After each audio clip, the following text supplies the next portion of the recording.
So guys, আজ আমাদের মাঝে আছেন একজন খুবই পরিচিত জিল্লু, যার নাম হচ্ছে জিল্লু ভাই মালদে। সবাই চেনে এবং সবাই হাসে, কিন্তু তার ভিতরে গল্পটা কেউ জানে না। তো চলেন আমরা তার ভিতরে গল্পটা আমরা সবাই তার কাছ থেকে শুনি। আপনার নাম কি ভাই? ভাই, আমার নাম হলো জিল্লু, কিন্তু এলাকার মানুষ আমাকে ডাকে জিল্লু মালদে বলে। নামটা শুনলেই মনে হয় আমার কাছে সবসময় ভরপুর মাল থাকে। আপনার বয়স কত? আমার বয়স হলো এখন 30, কিন্তু মানুষজন দেখলে মনে করে আমার বয়স 45 হয়ে গেছে। আপনি কোথাকার লোক? আমি বাংলাদেশেরই ছেলে। আমি গ্রামে থাকি, গ্রামে আমার বাসস্থান, কিন্তু শহরে আমি কাজের জন্য মিস্ত্রি কাজ করি। শহরে এখন থাকা লাগতেছে। পরিবারে কে কে আছেন? পরিবারে আমার মা বাবা আছে, আমার জন্য অনেক কষ্ট করেছেন। আমরা 3 ভাই 1 বোন। 3 ভাই বোনের মধ্যে আমি হলাম মাঝেরটা, আর আমার নামটাই সবচাইতে বেশি খারাপ হয়েছে। আপনি কি বিয়ে করেছেন এবং আপনার বউ কি আপনার সাথে আছেন? জি ভাই, বিয়ে করেছি ভাই। তবে বউর সাথে বহুবার ঝগড়া হয়েছে। বউ চলে গিয়েছিল, কিন্তু বাচ্চাদের জন্য ফিরে এসেছে। আপনি কি মদ পান করেন?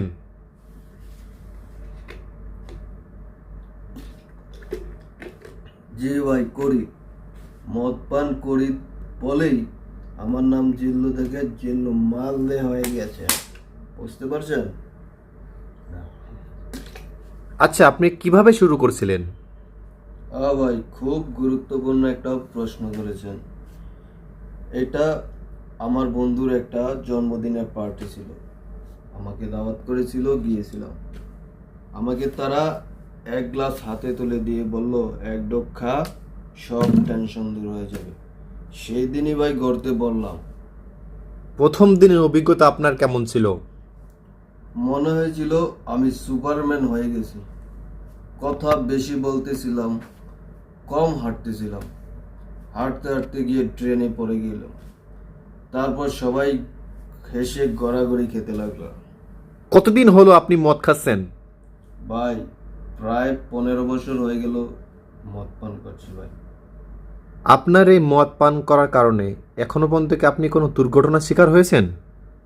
হ্যাঁ ভাই, একবার ড্রাম ট্রাকের নিচে পড়তে পড়তে বেঁচে গিয়েছি, আল্লাহ বাঁচাইছে। আর তারপরে একদিন শালিকে বউ ভেবে জড়িয়ে ধরেছিলাম। বড় ঝামেলা হয়ে গেছে ভাই, অনেক ঝামেলা পড়তে হয়েছে। আপনার জীবনে কি এর কোনো প্রভাব পড়ছে? হ্যাঁ ভাই, পড়েছে। শরীর শেষ, টাকা পয়সার কোনো হিসাব নাই, সমাজে মানুষের কাছে কোনো ইজ্জত নাই, সব শেষ। এটা কি আপনি কোনো সময় ছাড়ার চেষ্টা করেছেন? হ্যাঁ ভাই, 2বার ছাড়ার চেষ্টা করেছিলাম। প্রথমবার 3 দিন টিকতে পেরেছি, পরের বার 1 মাস। কিন্তু আমি নেশা ছাড়লেও নেশা আমাকে ছাড়ে না।